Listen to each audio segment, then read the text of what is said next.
name is Jeff Ranasinghe, and I am here to talk about, there's a word missing there, Deep's dependencies and movie generation. Movied generation. Movies, with an S. Alright, a bit about me. I am a visual effects supervisor and CG supervisor and part-time director. This one over here was my most recent project. I worked with some really excellent artists at Method Studios to do the in-game cinematics. Have you heard of Avengers? I don't know, I might have passed you by. Yeah. No, I worked on that as well as a CG soup on that up in Vancouver. And I directed a music video for my buddy who's a musician you may have heard of, I don't know, possibly. So that's me. And so what I'm here to talk about today, and what the purpose is to describe a workflow that I've been enjoying, I've recently discovered and enjoyed with GridMarkets. I wanted to share that. So one of the first things I want to talk about in the list of 3 things is dependencies. In Houdini, you have the capacity to set things up ahead of other things. So what does that mean? Say, for example, you're going to do a simulation, right?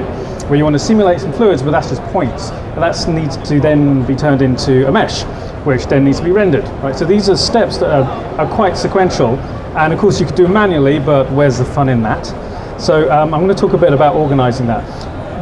The key reasons you would use dependencies, as I've just described, is many stages in what we do in VFX is they have stages that are dependent on the one before, just like I described.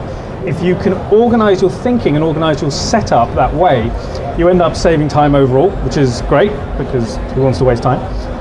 And another thing that's kind of handy is who here works with other like teams or great? Okay, so are you an artist or? Okay, great. So I used to be an artist as well. I'd like to think I still am, but from a supervisor point of view, what's always important is, can somebody's work be migrated to someone else, like if there's a last minute change or someone's already been assigned to move on, jumping on other stuff, right? The more transparent your setup, the happier your supervisor is going to be. And that's a good thing, usually. I mean, you can have a go at them at another time, but for delivery that's useful. So using dependencies is handy for that. And it also facilitates, I've said, upstream changes. It seems trivial when you're working on it, but say for example you start off with something that's a sphere and at the last minute the client wants it to be a cube.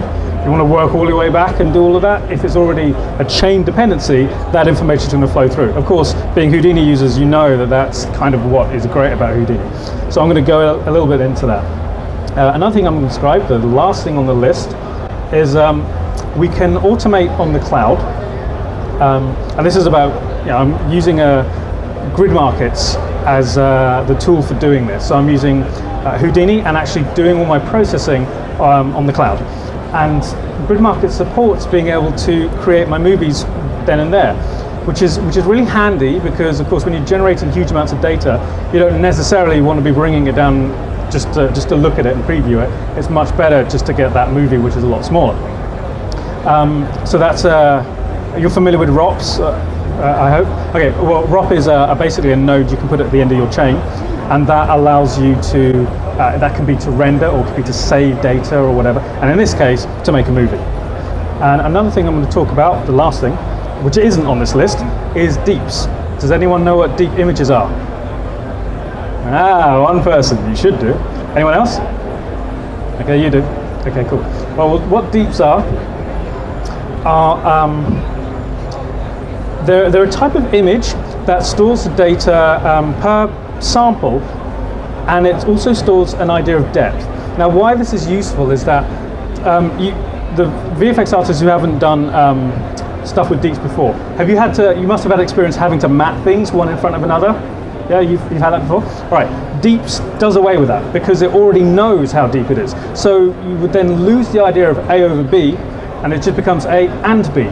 So A could be like smoke, or it could be something that moves around something, orbits something.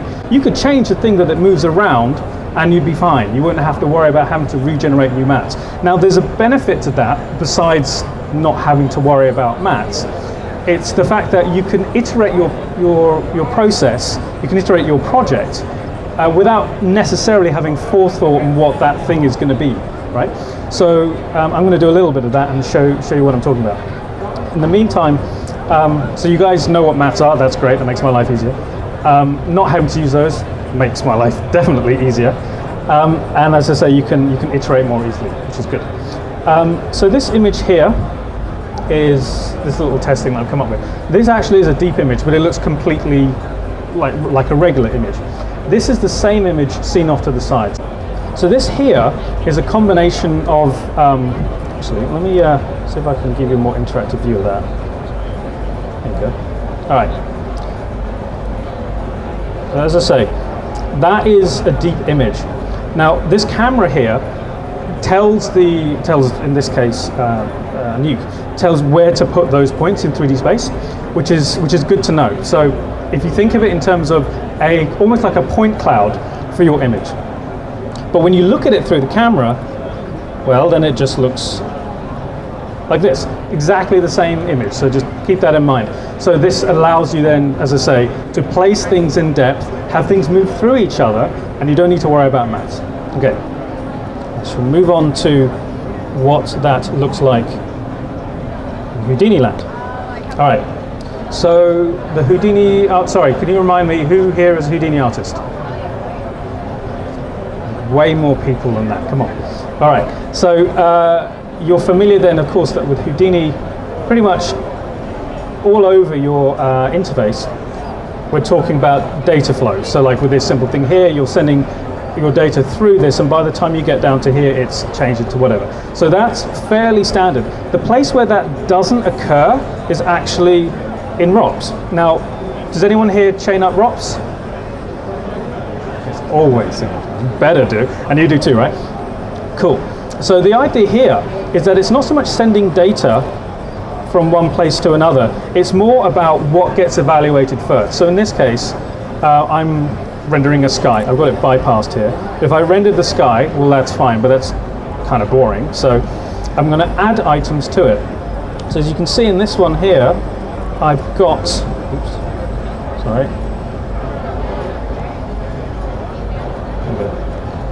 I've got a cloud cache of a fluid sim. It's exactly what I described earlier. A fluid simulation, which would then get meshed and then get rendered. So for my color coordination here, blue means mantra, that's a render, and this means something that was a sim, and this is something like a post-process. So let's bounce back to what I was actually doing. So I've got the sky there, I've got my setup for my fluid sim. So I'm just pulling in, hold on.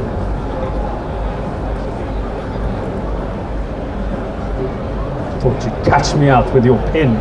Right, there we go. So cube, turning it into a pyramid, changing some attributes on it, basically making my custom field source, and then ultimately I have there's my field. It's completely mad, but it does actually work.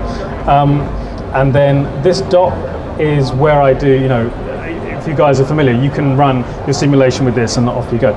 Now, the key thing here is I have a cloud cache. Now, this is not too dissimilar to a file cache. In fact, it is a file cache, except with an extra feature, which is run all frames on a single machine. This is relevant because when you fire this off to GridMarkets Cloud, you don't want this sim running on like 10 machines at the same time, all doing the same thing. That's a total waste of time and money. So this just tells GridMarkets, we just want this on one machine. And that data is then served through here, and this is when I do my meshing. Actually, above here is when I do my meshing, right? And then I want to save the results for that too, because I don't want to have to go back and do this all on the fly. Now, again, this goes back to something I said earlier. The point of having this set up like this is quite literally, if they didn't want a pyramid and they wanted something else, I can just drop that in ahead of it, run the whole thing. So if I look back at this, my ROP setup, that's exactly this. Let me show you. Where is he? This guy is this guy, and this guy is this guy. And what you do is you hit this spawn button, and it puts a version of this in out so that I can chain up my dependencies, and that's where it all gets done. So the net result of that is I now have renders occurring on the farm. So what would that look like if I was going to launch a render? Let's move this out of the way, create some space.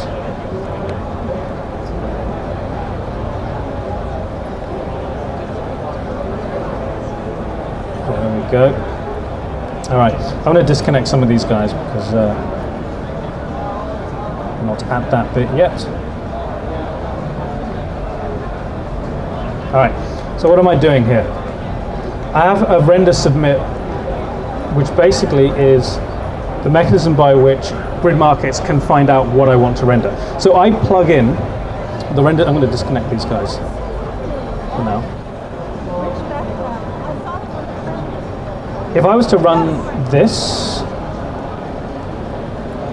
on its own, I would get this sky running on the cloud, right? I'll just show you quickly what that would look like when you try and submit a render. So hit the submit render, extremely cryptic button. But once you run it, it will analyze the scene and figure out what I need. And in this particular case, oh, hang on.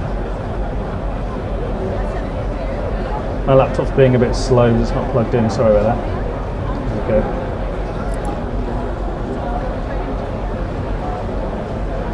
Anyway, what it's going to do is look throughout my scene and figure out what needs to go up to the cloud. And once it's figured all that, it gives me an option called pre-flight, which is starting. It will start, I'm sure.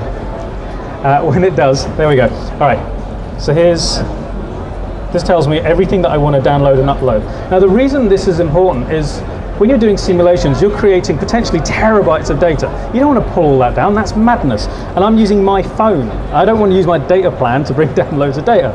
So what I'm going to do here is essentially make sure that my column for stuff I want to download is fulfilled, all right? So that's how you do it. And then when you're, like, this is your download column down here. And then when you hit save and continue, off it goes to the farm.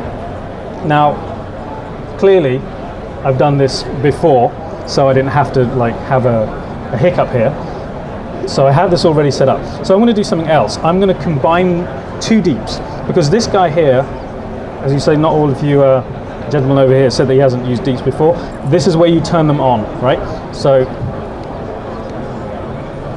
you go from under images, deep output, and what I do is set it up so it's the same name, and I use like just deep at the end of it, right? Now the benefit of this is that now we're automatically generating the deeps on the cloud. The deep files are about 40 times, can be up to 40 times the size of a regular EXR. Not really a file you want to be downloading, but I don't care, because I'm not going to download them. I'm going to leave them up there. GridMarkets can take care of that. It's not my problem. So it stays up there, but I do want something back. I want to take a look at some movies. So the last thing, movied generation, right? What that is referring to is generating movies on the cloud, right? So the process in a nutshell of what I'm trying to do here is render stuff, or simulate stuff, render it, and pull down just the movie. Because that's all I care about whilst I'm iterating. Sure, when I need to do a final thing and the comp guy says, I can't use a movie, are you high? I need the proper EXRs. Then I bring it down and give it to them. But until then, movies are fine. So how do you generate a movie? Well, we have a node here that does just that.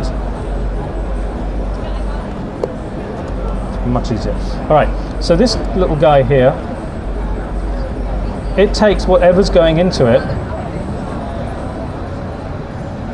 Sorry, my laptop is being a bit silly. There we go.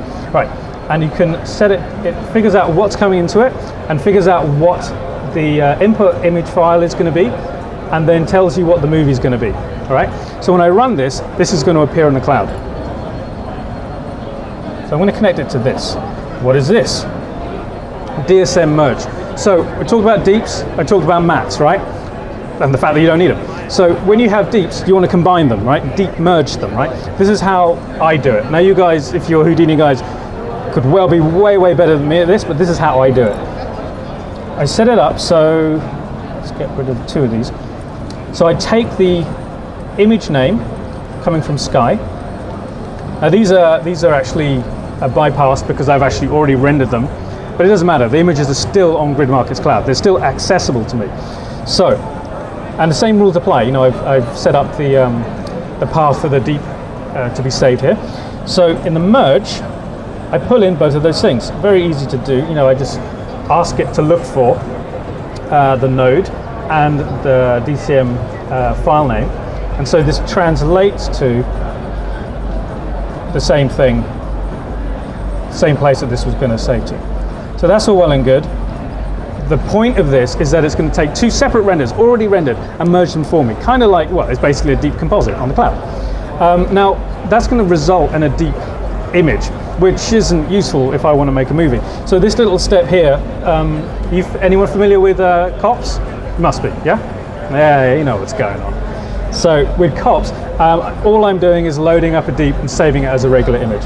Then this guy goes into an FFmpeg, which will give me my movie file, and so that should be all I need to get my fluid simulation over a background. So let's go and launch that. This is going to be amusing. I have backup videos, so don't worry if this goes wrong, I've got a safety net. In fact, I'll get those ready for you to see right now. This is what I'll get. So this here is precisely what I just described. So I already did my fluid simulation, and I've transferred some attributes, and I've made a mesh, and really basic stuff. Sorry, let me just launch this.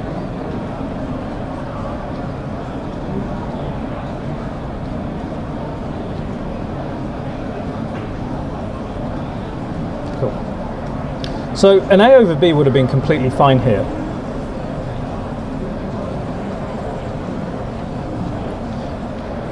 Because of course there is no concept of it going through anything. So what if I then, like say this was some logo that I was working on, what if I then had to put something to go around it, right? Well, that's easy. I'm going to have a cage.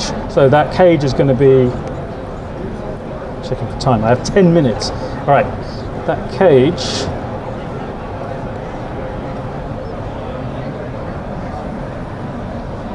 there you go. What has happened to my display, but there we go. All right, so let's see if I just want to put a cube that rotates. Right here he is. I just want him to go around it, right? And spin around it. Well, exactly as I described. Hold on.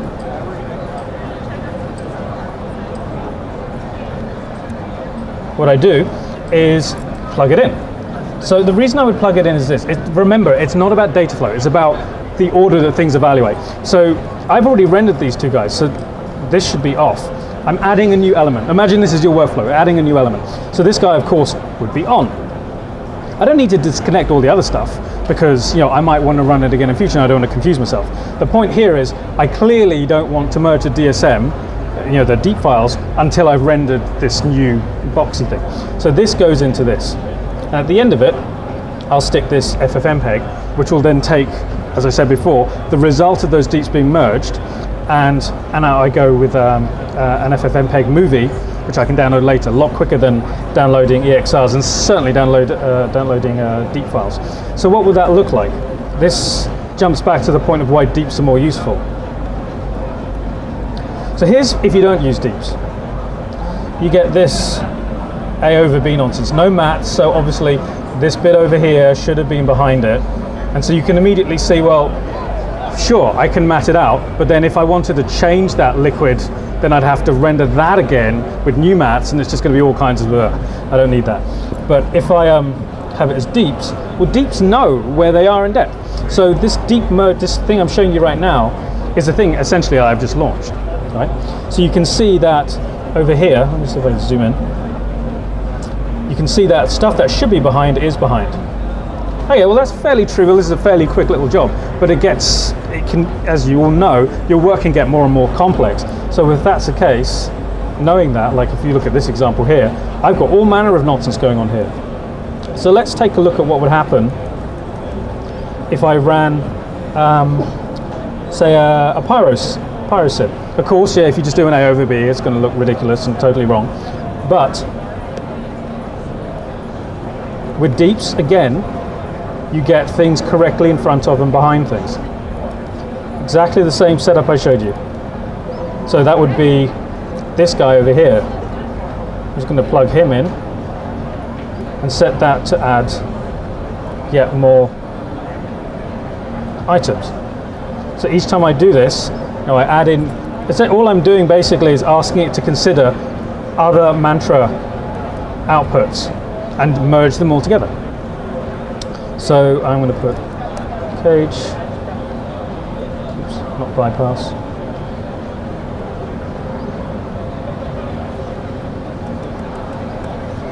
And cage smoke. And so if this guy runs, it will take the existing renders, my new renders, merge them together. At any point, I can iterate any one of them and re-render those. Okay.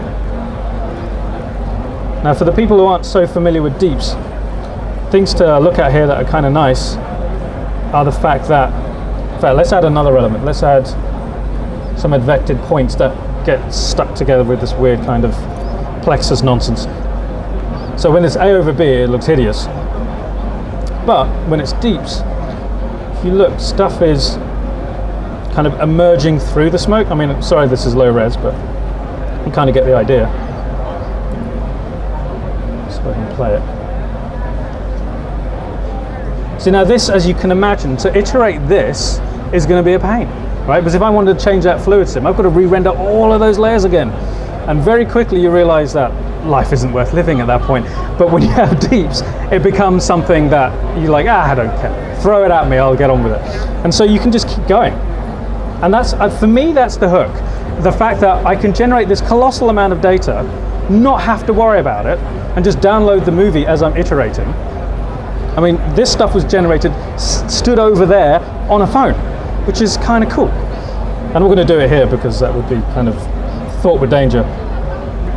But yeah, so you can add more and more stuff to it. And by the end of it, you can like build up stuff, keep existing layers, replace them at any given point, no mats. All right, so that pretty much covers the entirety of the process. Oh, and of course, this you may not have seen this, but these are the renders I did earlier today. You can check the dates on them. So this is me actually generating stuff and using it, which you'll see here, or which you have seen here. So before I wrap up entirely, any questions on what I've been talking about? Good. What's the question? Is Nuke hooked into GridMarkets at all? Sorry? Is the Nuke hooked into GridMarkets? That is an excellent question. Yes, watch this space. Yes. But a good question. Is Nuke hooked into GridMarkets? Yes. See me after. But the point being, at this stage, what I've shown you, I mean, I'm using Nuke purely to show it, right? But all of the data I've generated, the combination, everything I've done, that all took place in Houdini. So you don't need to be a Nuke artist to benefit from using deeps, is the key point. I mean, actually, good question. How many people here are compositors or have compositing background? You look like a compositor. So with compositing, you've been using deeps for ages. So this is all. Well, you possibly have been using deeps for ages. So that's something that should be fairly familiar to you. But the fact that that we generate them is kind of an indication. Rather, it points to a way that VFX artists who are in CG land could benefit from them. Because I think the mentality that we have as a CG artist is that, oh, well, I'll just make this change and re-render and re-render and re-render. And you often end up re-rendering old stuff that you don't need to do again. So the combination of that and rendering a machine that is considerably faster than this laptop makes my life a lot easier. So that your question was actually much smaller than that, and I went on. But okay, any other questions? So everyone knows everything about deeps? So if I test any one of you afterwards, it's all going to be good, right? All right, I want to see at least 5 excellent animations that are all done on the cloud then by the end of the week. No, I'm kidding. Certain, anyone? Going once? Going twice? No? Cool. Well, thank you very much for listening.